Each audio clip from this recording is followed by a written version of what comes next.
A paz do Senhor Jesus, amados irmãos da família Paz em Cristo. Antes de iniciar o vídeo, eu peço aos irmãos que ainda não são inscritos, que se inscrevam no canal, curtam os vídeos e compartilhem a mensagem do Senhor. Essa é uma forma de evangelizar. Você compartilhando, você está evangelizando também, em nome de Jesus. Então, a nossa lição de hoje, ela tem por título a atuação do Espírito Santo no plano da redenção. Na lição anterior, estudamos sobre o Espírito Santo, quem era o Espírito Santo. E na lição de hoje, vamos ver como ele atuou no plano da redenção. Louvado seja Deus. Aprendemos na lição passada quem é o Espírito Santo e agora vamos estudar sobre a ação dele no processo da salvação da humanidade e na edificação dos crentes. Jesus disse que não nos deixaria órfãos quando se referiu ao Consolador, que está nos crentes. Vivemos essa experiência do Espírito Santo no dia a dia. A cada dia vamos vivendo a experiência do Espírito Santo. A partir do dia de Pentecoste, até os dias atuais e até o final da nossa vida, podemos dizer. O Espírito Santo como promessa. A salvação da humanidade foi um projeto do Deus Trino e Uno, planejado antes da fundação do mundo. Glória a Jesus, que coisa linda! A salvação da humanidade já estava prevista antes da fundação do mundo. Deus sabia que a humanidade ia pecar. Então ela precisava de um Salvador, de um plano de salvação. O tópico 1 diz assim: o Espírito Santo como promessa. Cada pessoa da Trindade exerce uma função específica no plano da salvação. E o Espírito Santo é parte dessa história salvífica, juntamente com o Pai. O Espírito Santo, ele estava junto com o Pai no plano da criação do mundo. E então, ele também estava na promessa da redenção. Não se tratava de um plano qualquer, era um plano específico, um plano de salvação para a humanidade. A promessa messiânica, que era a promessa do Messias, o Messias prometido. A promessa existe porque existe um plano, e não é um plano qualquer. A promessa existe, a promessa do Messias foi logo anunciada pelos profetas, porque era um plano. Deus tinha um plano, e não era um plano qualquer, era um plano de redenção. E esse plano envolvia as três pessoas da Trindade, o Pai, o Filho e o Espírito Santo. Deus anunciou diversas vezes e de diversas maneiras pelos profetas a vinda de seu Filho como Salvador, quando ele anunciava em Isaías a vinda do Messias. A salvação e a plenitude do Espírito Santo, anunciada de antemão no Antigo Testamento a todo o povo.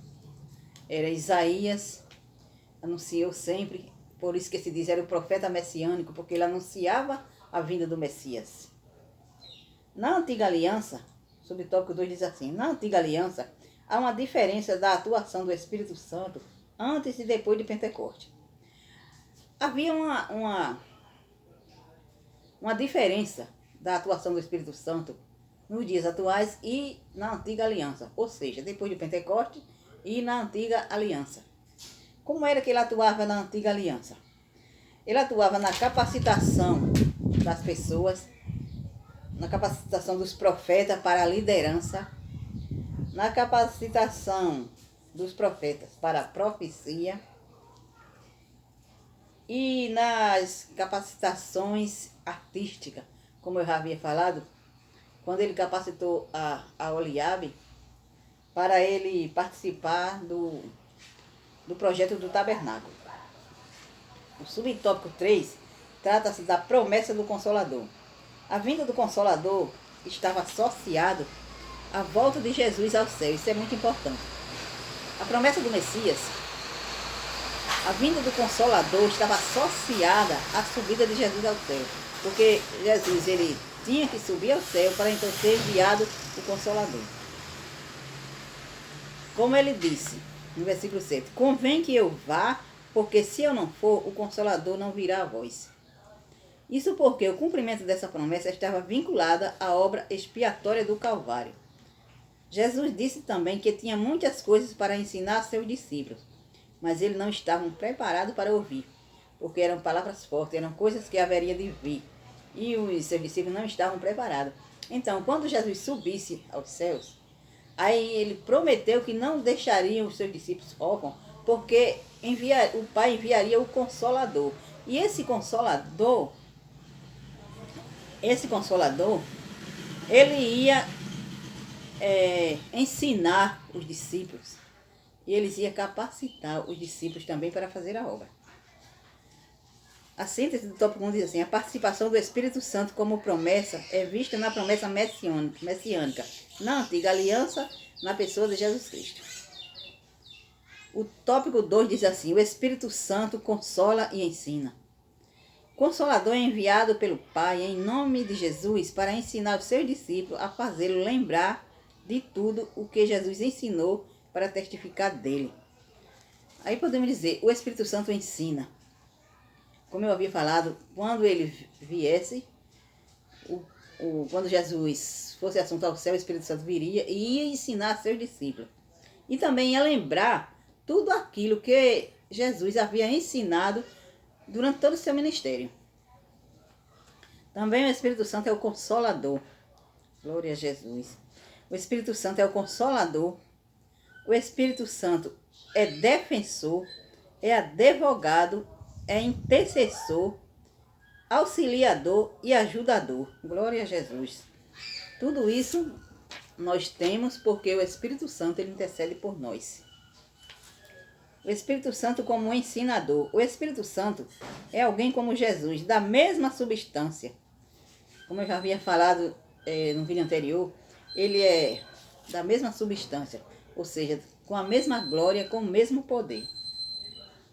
Jesus disse que o Pai ensina, em João 6, versículo 4 e 5. O ensino era parte do ministério de Jesus.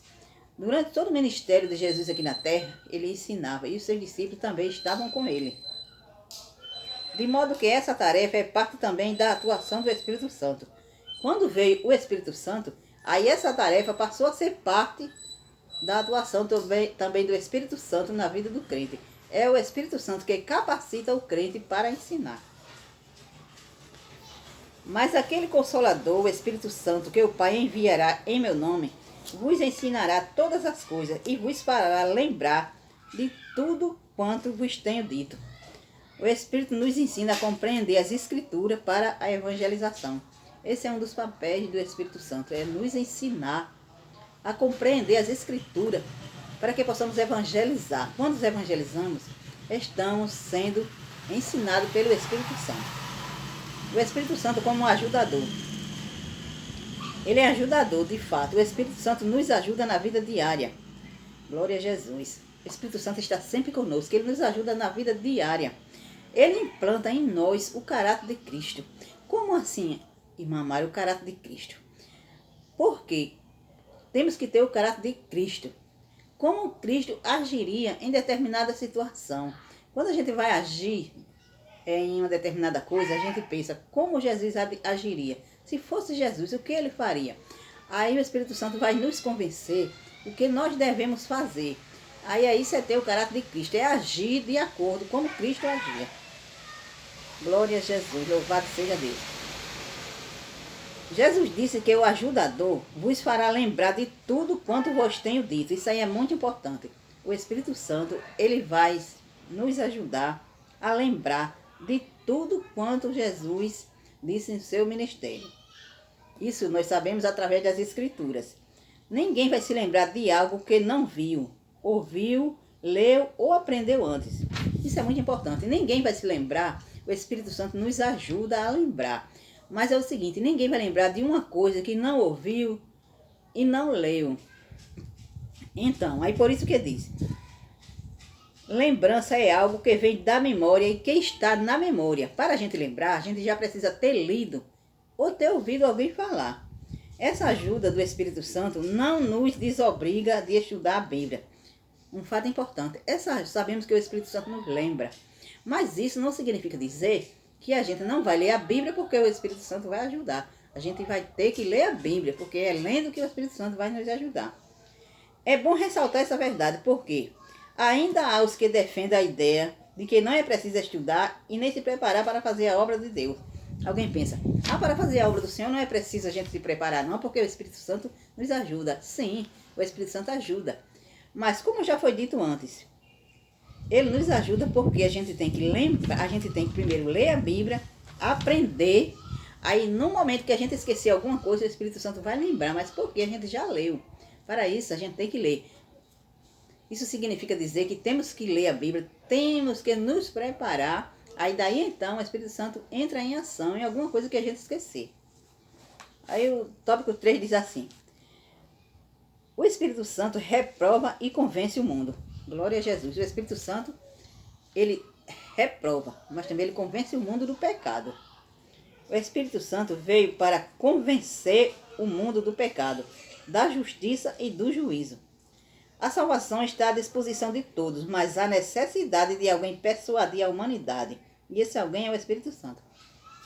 Após a morte de Jesus no Calvário, ele pagou pelos nossos pecados. Sabemos que aí, a partir daí, a salvação está para todos. Mas tem que alguém convencer as pessoas que eles precisam dessa salvação. E como é que a gente convence? Através do Espírito Santo. Ninguém, por mais eloquente que seja, por ter mais capacidade de persuadir as pessoas, a pessoa não é capaz de convencer uma pessoa de seu pecado. Só quem faz isso é o Espírito Santo. O Espírito Santo convence o mundo do pecado. Glória a Jesus. É o Espírito Santo que convence ou persuade o mundo do pecado. Jesus disse: pecado e não pecados. Não se trata de um pecado determinado.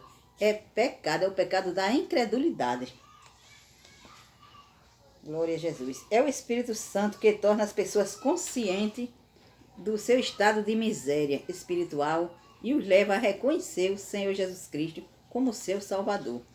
Às vezes a pessoa faz uma coisa errada, eu vi muitas pessoas dizer, faz uma coisa errada e a consciência o acusa. Ele diz: eita, mas eu fiz determinada coisa e aquilo foi errado. Não é a consciência que acusa, é o Espírito Santo que convence a pessoa do que ele fez, da coisa errada que ele fez. É o Espírito Santo que convence. O Espírito Santo convence o mundo da justiça. A justiça que o Espírito Santo convence o mundo é a justiça impecável de Cristo, que Jesus é justo. Porque Jesus morreu e ressuscitou dentre os mortos e está à destra de Deus intercedendo por nós. Ele voltou para o Pai e o mundo não o vê, mas o Consolador continua persuadindo as pessoas a justiça de Cristo. É tarefa do Espírito Santo. Ele convence a gente de que Jesus Cristo é justo. E ele nos justifica também. O Consolador nos leva ao nosso advogado. Também, nosso Deus é o nosso advogado. Mas isso não significa dizer que possamos agir dessa maneira. Eu vou pecar, eu posso pecar porque eu tenho meu advogado. Não é assim. A palavra de Deus diz, está na palavra de Deus, que diz assim: filhinho, não pequeis. É recomendado não pecar. Filhinho, não pequeis. Mas se pecar, temos o advogado fiel, que é Jesus Cristo. O Espírito Santo convence o mundo do juízo. Jesus disse ainda: e do juízo, porque já o príncipe deste mundo já está julgado. O príncipe deste mundo que ele está falando é de Satanás, que ele já foi julgado, já foi derrotado na cruz. Glória a Jesus. Então, o Espírito Santo convence o mundo do pecado, da justiça e do juízo. Conclusão: diante do exposto, ficamos sabendo que o Consolador, ele nos convence do pecado, da justiça e do juízo. Glória a Jesus. O Espírito Santo atua na igreja para guiar o povo de Deus de forma coletiva, como as ovelhas, individualmente, e age também no mundo no processo da salvação. Amém. Glória a Jesus. Esse foi o vídeo, eu espero que todos entendam. E aqueles que não entenderam, mas o Espírito Santo vai fazer com que vocês entendam. É só ler a palavra e vamos ficar esperando o próximo vídeo, porque nesse trimestre vamos entender muito sobre o Espírito Santo. A cada vídeo, aquilo que não ficou entendido na aula anterior, na próxima aula a gente tira as dúvidas e assim o Espírito Santo vai nos ensinando. Amém? A paz do Senhor Jesus. Fiquem na paz do Senhor Jesus e na dispensação do Espírito Santo. E até o próximo vídeo.